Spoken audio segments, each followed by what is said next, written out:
Jungle Cruise. I feel like everyone's a big fan of The Rock. And I especially have to be as a lifelong wrestling fan. I do like Emily Blunt also. And so I was looking forward to this movie.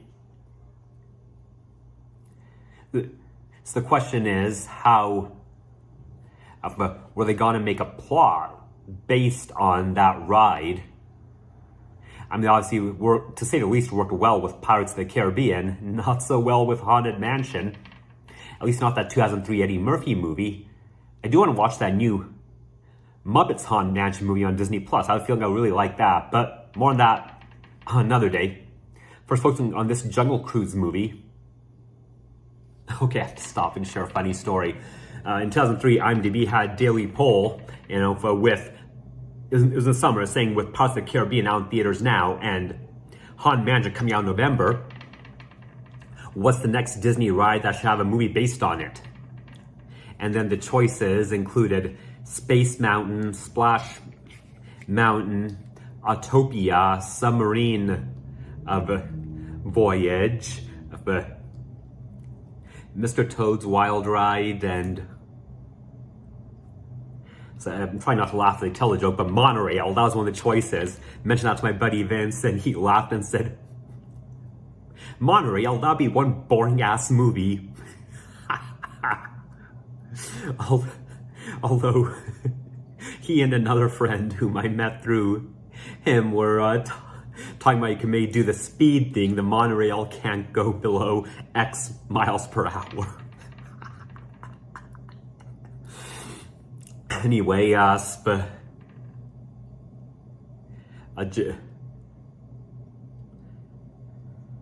Jungle Book is definitely better than I think a monorail movie would be. That's gonna be Jungle Cruise. And so how is it? Well, Dwayne Johnson plays someone who gives a tour guide on cruises in the jungle. And Paul Giamatti plays the Weasley guy he answers to. And then Emily Blunt plays a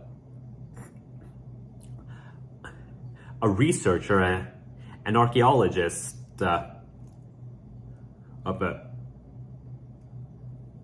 or anthropologist, one of those social sciences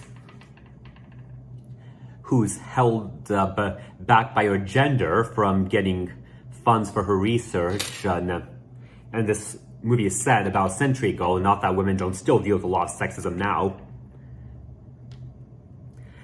But basically, she needs a way to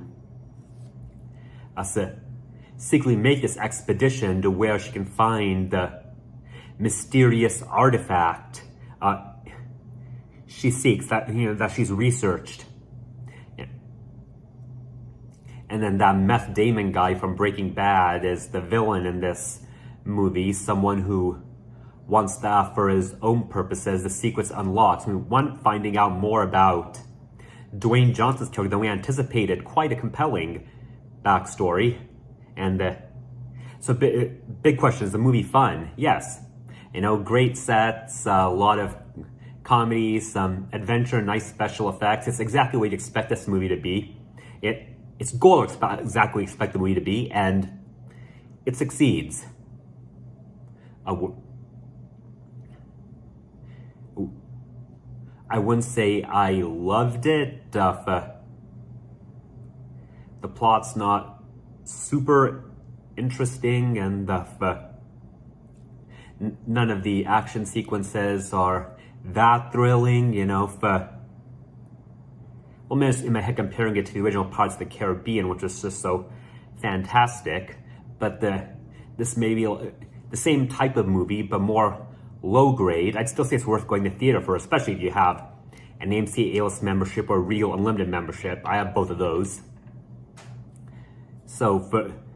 And then seemed like they were setting up a sequel at the end. I'd be willing to give a sequel a chance. For further thoughts from me, you can go to my written blog, autisticrcritic.com. Also follow us on Facebook, and don't forget to hit the subscribe button below. Thank you.